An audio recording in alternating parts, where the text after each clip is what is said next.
go to the world and make things happen. When I look at myself and like, okay, what's my dream? What are the things that I want to achieve for myself, for my family? Make it happen. I think it's... Welcome to Hello Growth, the #1 growth podcast of Utah. I am Carlos Souza, and today we have a very special guest. Her name is Aline Batista. Aline and I actually work together. I prepared a little introduction to Aline for the audience. So, Aline joined Aspen in March of 2022. Crushed in operations, absolutely crushed and destroyed in operations for over a year. Was the best performer, the highest performer.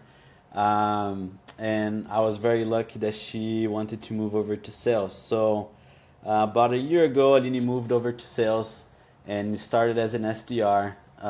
Quickly learned everything. I think, if I remember correctly, Aline, the average per rep before you joined the team was about 8 to 10 demos a month. And so that the audience know, Aline completely changed the game for us and took the average per rep to 20, 22 after a short period of time. Aline has been recently been promoted to sales manager, and today she takes care of all things related at Aspen. Aline, I think you're probably the youngest person that we have interviewed at the podcast. I was thinking about that.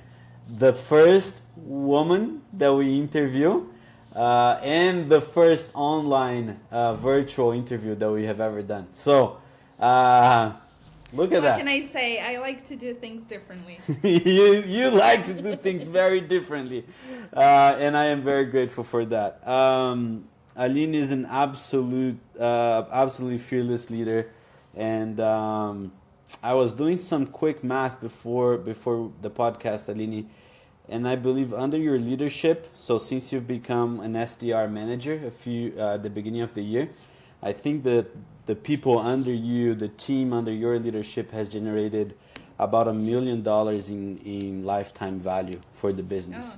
Oh. Not even I knew that. Not even you knew that. So just amazing things that she has accomplished. So I'm going to start with a question. So why sales, Aline? You are crushing in operations. Everyone there is following you. You are the next in line to be, an operations manager, to be maybe one day a VP of operations. Then you just threw that out the window and wanted to start fresh in sales. Why? Why did you decide that? Yeah, what the heck was on my mind? I think, back then, even though I was crushing and I was basically the next leader in line, I wasn't really feeling accomplished. I was kind of used to everything. It was not challenging anymore. So I was looking for something different, not sales specifically, and then the opportunity opened up and I was like, okay, let's try this. So I do not have the perfect answer, it's something that I have always dreamed of. No, I actually never thought about joining sales.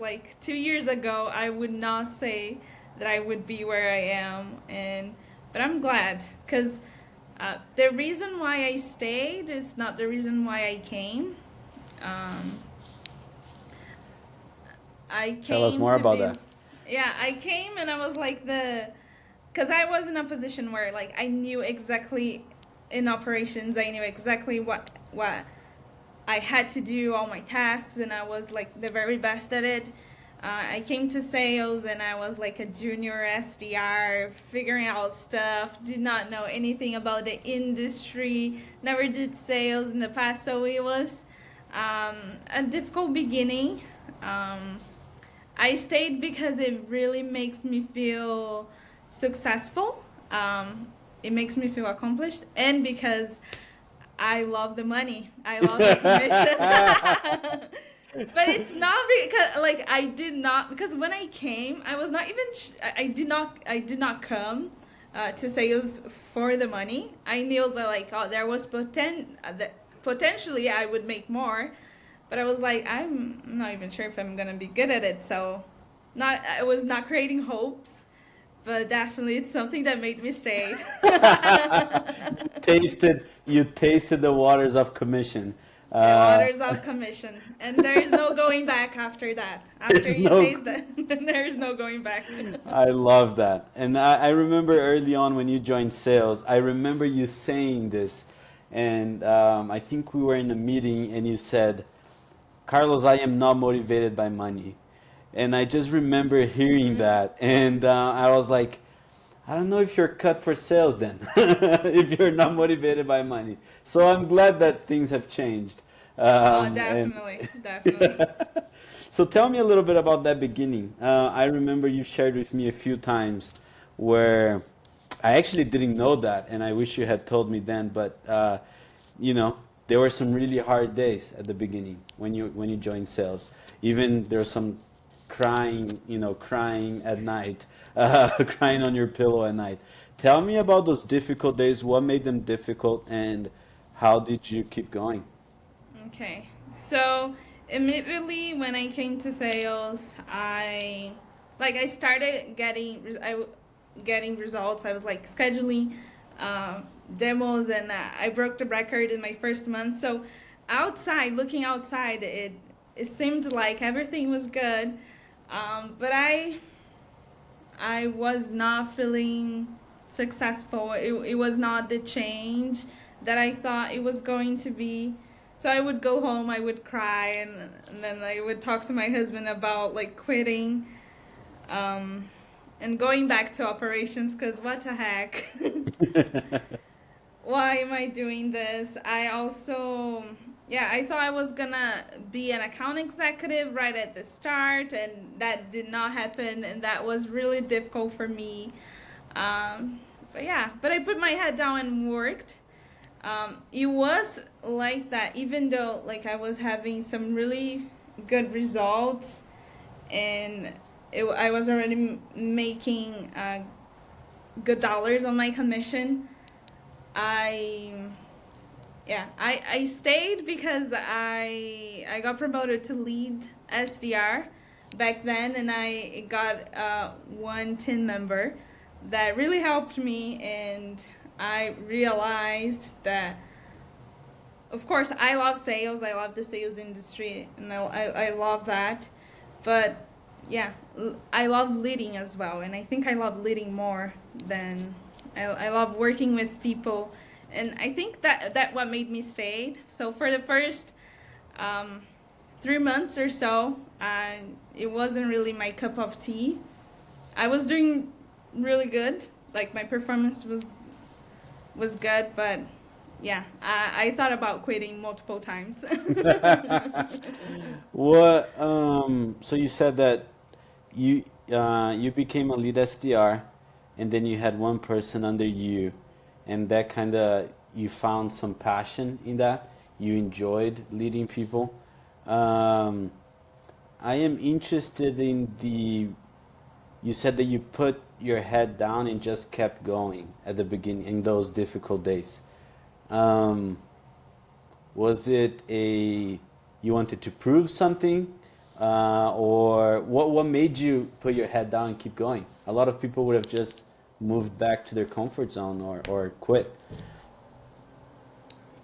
That's an interesting question. I have never thought about that. I kept going because I was doing well. I was making good money.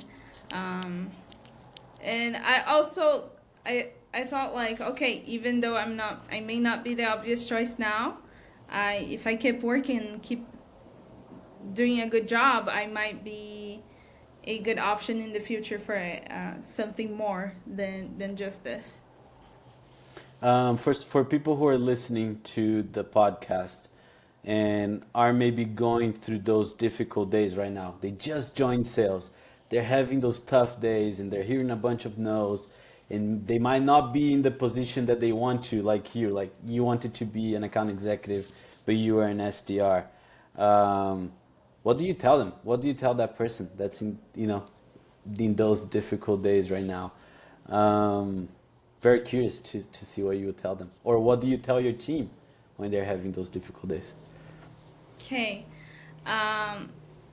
Think and some people may disagree that the key to success in sales is discipline. At least for me, I'm not I'm not the most talented. I'm not the prettiest. I don't have the perfect pitch.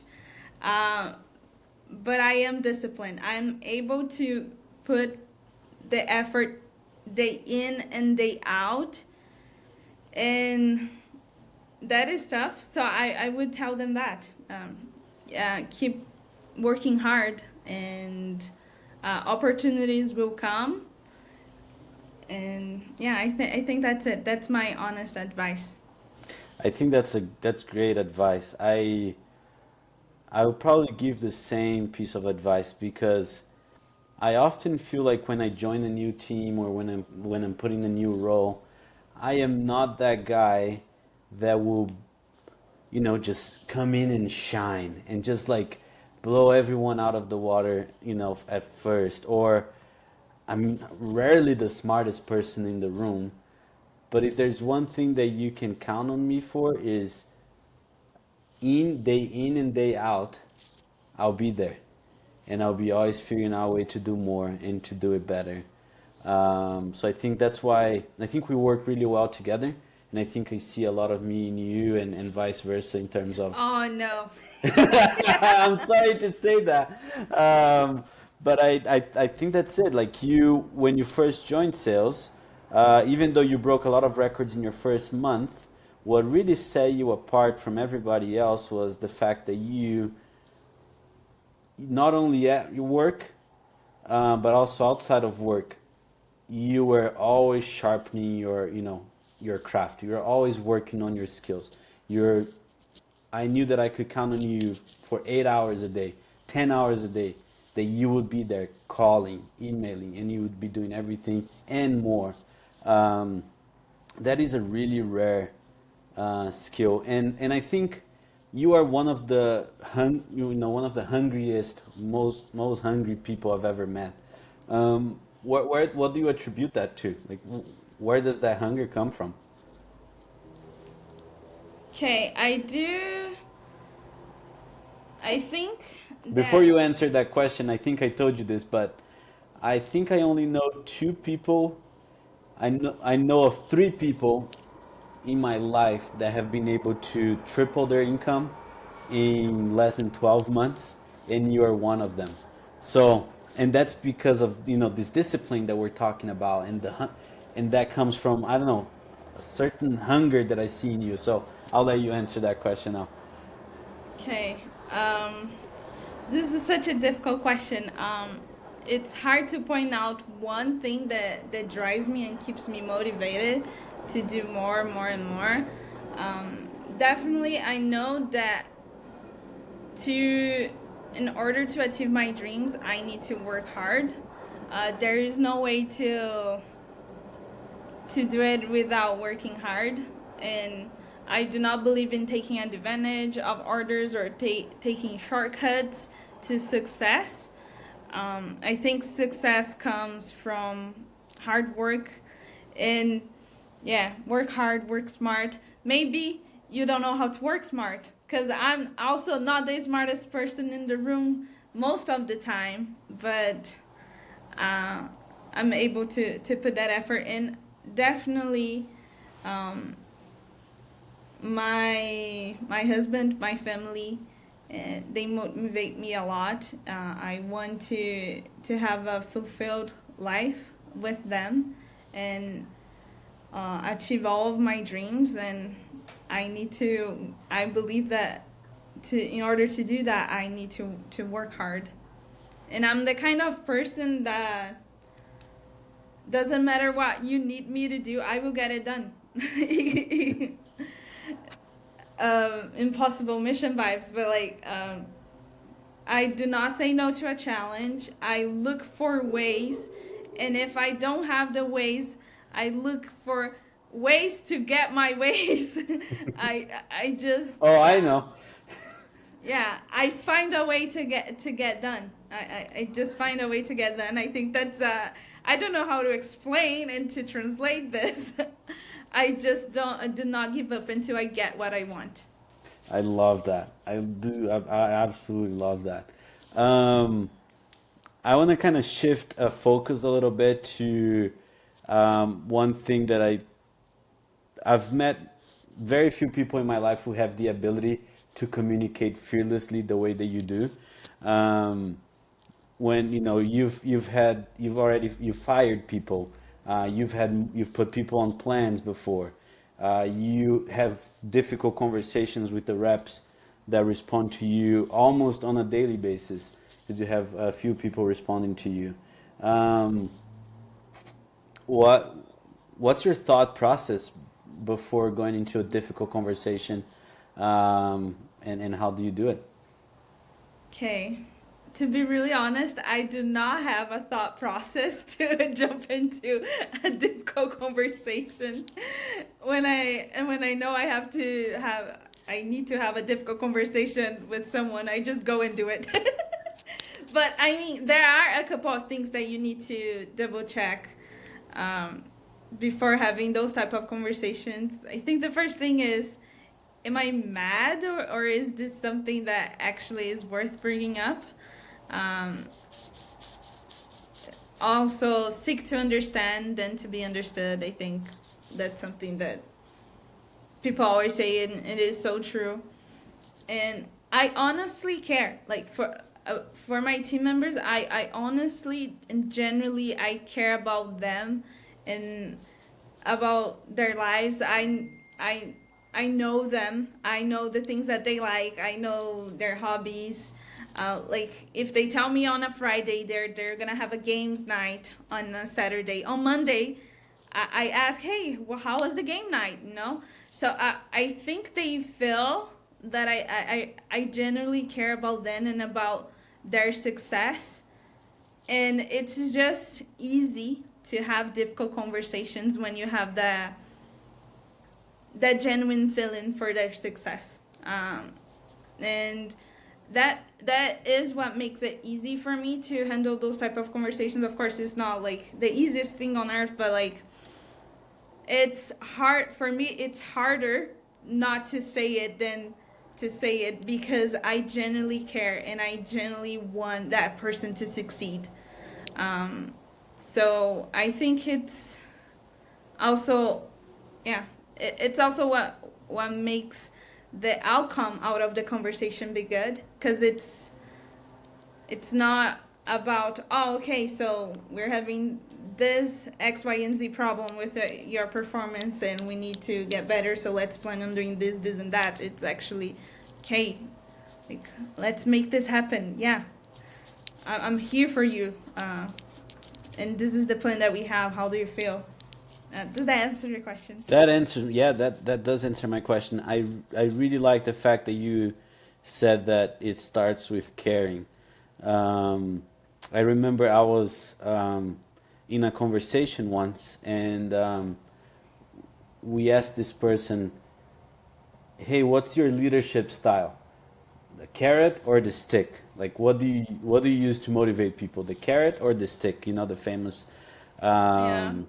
um, an analogy, I guess." And this person answered, "Well, it doesn't really matter as if you don't care. What really matters is if you do care for the person across the table from you. It doesn't really matter for using the carrot or the stick. If that person feels that you want their best, that you have their best interest at heart, whether you use the carrot or the stick, it will come out good. Like something good will come out of it. So I think it Love kind of that. explains what you're saying. But I do want to know: are you a carrot or the stick type of leader? I throw all of those out and I just do my own thing, to be honest. I think I don't have an answer to that. I guess I'm both or neither. No. I think that's a great Okay. answer. Um, you did mention, as you're having those difficult conversations with your team, that you just don't wait, right? You go ahead and do them. Um, Waiting just makes it worse and weirder, or yeah, Yeah, it just makes it weirder it and doesn't worse. wage well. I like that. Court and I, we laugh about it, but we, I think Court came up with it actually, that having difficult conversations is the opposite of a one night stand. You know, when you are young and Oh you my. have one night stands, and it feels great when you're, you know, leading up to that. You're talking to the person. You're at a party. All of that feels great, but then the morning after just feels terrible. Um, Having difficult conversations is the opposite of that. It's just rough as you're leading up to it, as you're preparing for that conversation, right? It just sucks. You care about that person and you're worried about how they're gonna feel. But after you do it, it feels great. You know, it feels like you've Yeah. done the right thing. Not that I have a lot of experience with one night stands. I don't have any experience with that actually. But Oh my goodness. I think it's a great way to put it. No, it's the opposite. It's really hard when you're waiting to have that conversation, when you're thinking about having that conversation, but once you do it, it just feels great. You did talk a lot about success, you know, helping people feel successful and helping your team members be successful. I want you to describe what does a successful day in sales look like.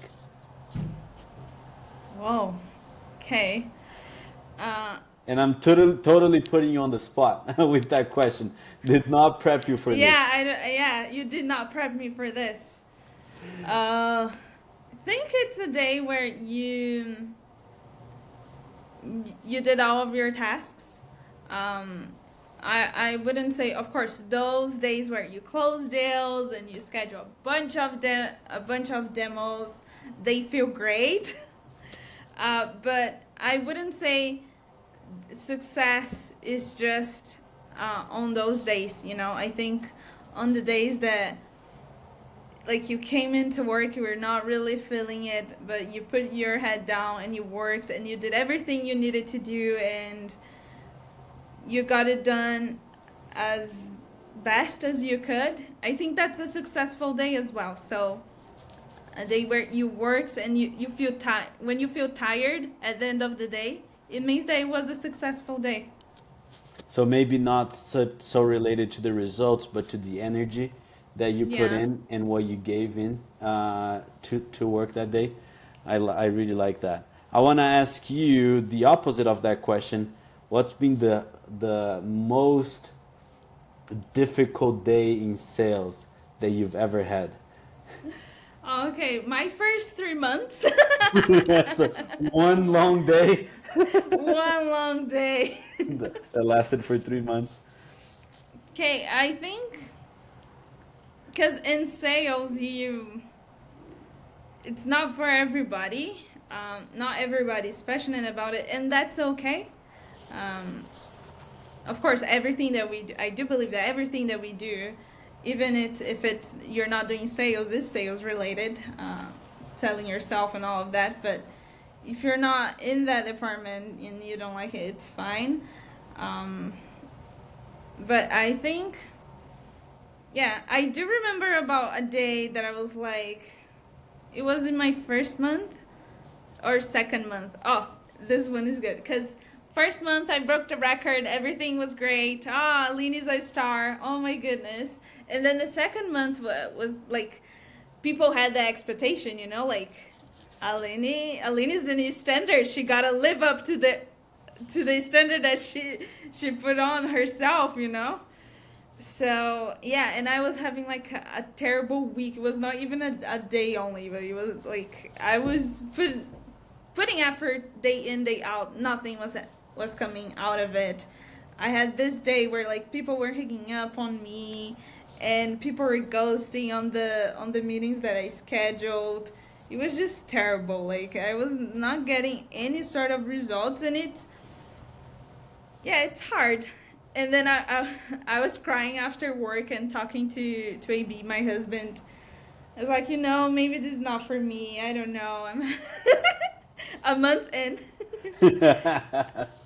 I don't know. I don't know how to replicate what I was doing last month. And then I don't even remember what he said, but it was something like, "Oh, just keep doing what you're doing. Maybe things will change."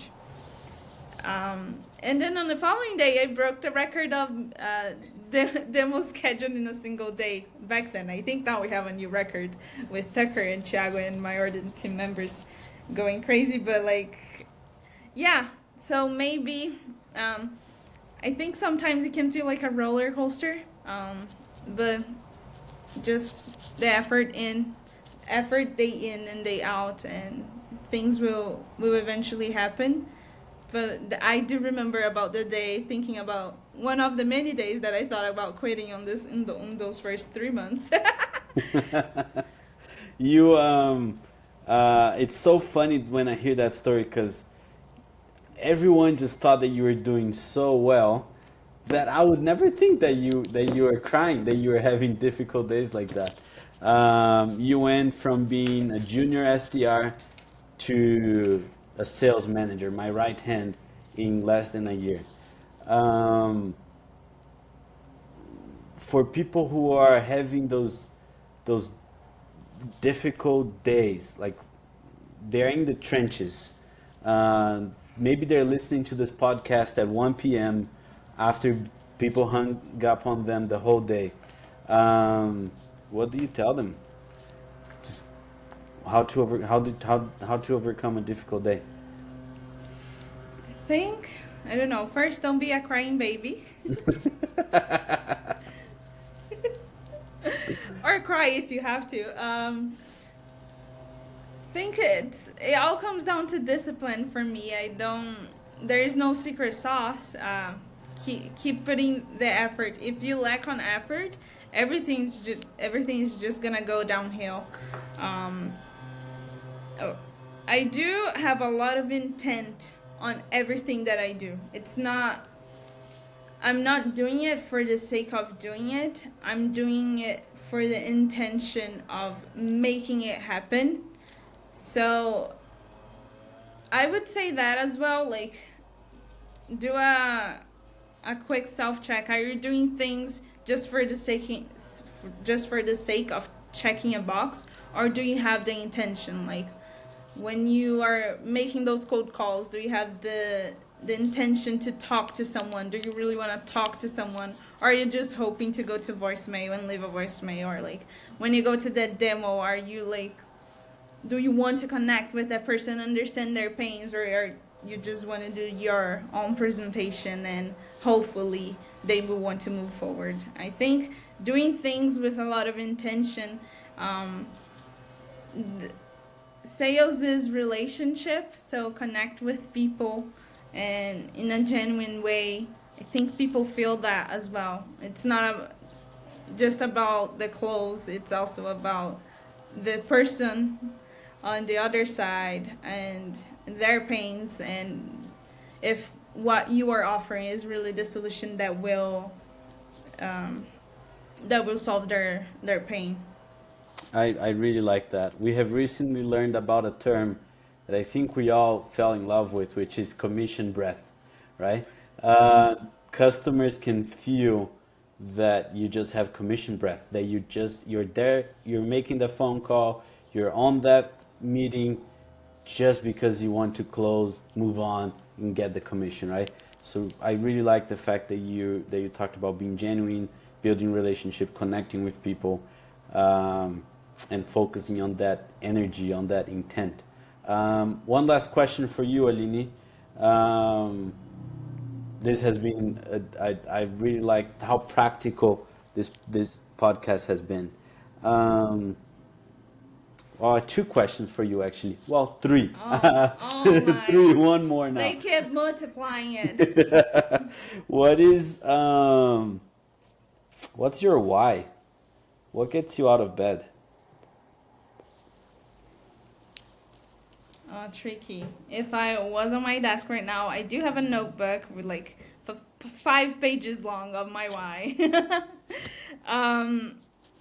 I want to have a full life and make the people that I love happy. I think that's my biggest why. I love that. You're 24 right now? 23? Yeah, 24. You're 24 right now. You're sitting across from your 21-year-old Aline that has you're studying to be a teacher at that time, right? 3 years ago, you're studying Yeah. to be a teacher. What do you tell her? What do Okay. you tell your younger? What do you tell your 21-year-old Aline? I would tell her to keep being the hardest worker in the room, and that things will happen. Like, God is so wonderful, and He's spoiling you so much. So, yeah, just keep putting the effort on being the hardest worker in the room, and things will happen. I like that. The landscaping company decided to start mowing the lawn right I now. can hear. You can hear it? Dang it. So editor, please try to remove the background noise from the mowing. Last question for you, and I'll mute myself. What's the best piece of advice that you've ever received? Okay, people have asked me that in the past, and I never know what to answer. I do have a very cliche kind of answer. It was from my mission president. I was a missionary for the church, and I did the service for a year and a half, and then we had this group of missionaries who were going home to their normal lives, and my mission president, he went on and he told a story about a dream that he had, and I don't even remember all the details, but he made the dream come true, and it was like an event for like 20,000 people or something. And then, yeah, he read a scripture. Can I read scriptures? Like, am I allowed to read scriptures? Absolutely. Okay. So I will just read the beginning. Let me open my cell phone. It's very simple. It's not even God related or anything, but it's in Doctrine and Covenants, and it says, "For the power is in them, wherein they are agents unto themselves." I would just read that because I think that's what impacted me the most. Basically, what he said is, go to the world and make things happen. You know? And for like, when I look at myself and like, okay, what's my dream? What are the things that I want to achieve with, for myself, for my family? Make it happen. I think and that's why I have the mindset of like, oh, I can get it done, whatever you ask me to. A big part of that is from that advice that he gave. Like, he was like, okay, you are all going to your normal lives. You're not gonna be like talking about Jesus every day, and you're not supposed to. Like, who does that? Only missionaries. But go to the world and make things happen. Think you are, and what the scripture says, that you are, the power is in you. So the power is literally on me. There are no excuses to not to accomplish what you want to accomplish. The power is on you, and just on you. You need to make it happen, and if you want to make it happen, it will. So that was the best advice I have ever received. The power is on you. I love that. And I think that's a perfect way to wrap the episode. Thanks, Aline. That's a wrap. Thank you for inviting me. You've been watching Hello Grow, the world's #1 growth podcast. I'm Cortland Brady. I'm Carlos Souza. If you've watched this video so far, it means that you like the content that we're putting out and the people we're interviewing. We're putting together a community of business leaders, entrepreneurs, and sales leaders. You liking, subscribing, and sharing this content helps us reach those that are going on that journey. If you want to be a part of this community, please subscribe, smash that like button, and turn on those notifications.